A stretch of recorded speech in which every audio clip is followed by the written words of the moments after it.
Eighth episode begins with a flashback. This one takes place during the original excavation process of the swathe of Colorado that would eventually become Paradise. With Anders inscrutably overseeing the operation, a firm friendship blossoms between the project manager Trent and one of his West African employees, Adam. Trent is the only one who bothers to pronounce Adam's actual name and sample the traditional cuisine he brings to work. He goes out of his way to get him African beer. In as platonic a way as possible, they sort of fall in love. And then Trent discovers that the excavation is unearthing toxic residue. The whole project should be abandoned, but it can't be, since it's the only hope for humanity, so Anders removes Trent from the project and keeps the hazard secret from the workers. Trent is ostracized, while all the workers, including Adam, become fatally sick. Trent tries to blow the lid on what's happening, especially since Anders let slip that a calamity was coming, but nobody listens.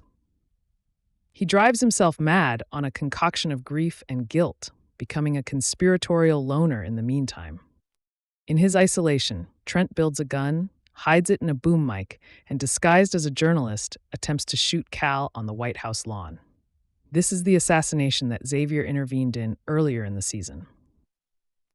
Meanwhile, in present, Sinatra's bombshell revelation about Presley and the DNA in Cal's murder not matching anyone in Paradise, Xavier goes to Robinson to tell her to stand down. But he also tells her about the DNA. Knowing their search should focus on arrival day, they go their separate ways, with Xavier going back to the White House and Robinson going to see Gabriella. Gabriella is already day drinking because Sinatra is fraying at the edges in crisis management mode, trying to contain the secrets Xavier has already revealed and talk Jane out of killing Presley. But that's easier said than done. Sinatra needs to keep Presley quiet since she knows too much, but at no point does she suggest Jane kill her. That's Jane's implication, though. She wants Cal's Nintendo Wii, of all things, and she'll quite happily murder a teenager to get it. She hangs up the phone before Sinatra can argue, later sending her a message saying the problem has been eliminated. It's enough to tip even Sinatra over the edge. Gabriella is dealing with the guilt over her complicity in this when Robinson arrives, asking to see the psychological consultations of everyone who was flagged on arrival day. The only suspicious entry is Maggie, the woman who works at the diner. When Gabriella and Robinson confront her, she confesses but claims he made her do it. While this is going on, Xavier is following his own leads. At the White House, he looks through Cal's CDs and finds the mixtape he made for Jeremy. He plays a few seconds of it and hears Cal say he's recording it in the library, which gives him an idea. Using the number written on the cigarette, he's able to track down a specific volume, a copy of James Spada's The Man Who Kept the Secrets, a biography on Robert F. Kennedy's brother-in-law and Rat Pack member Peter Lawford. The book contains Cal's handwritten transcriptions of all the damning classified files on his presidential iPad. At this point, Xavier gets knocked out from behind. It's Trent, the librarian, Paradise's former project manager turned would-be assassin and prison escapee.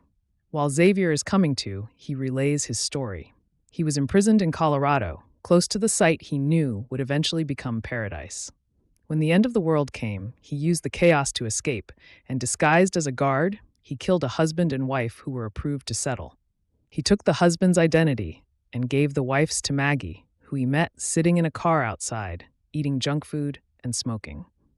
But he became content in Paradise. He decided he wouldn't pursue Cal and his dreams of revenge, and would instead quietly live out the rest of his days as a librarian.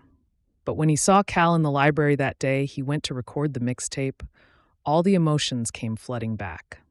On the worst night of Cal's life, right after he had been rejected by Robinson, told by his father that he hadn't made him proud, and told by Xavier that he'd only be forgiven when he was dead, Trent broke into Cal's room and beat him to death.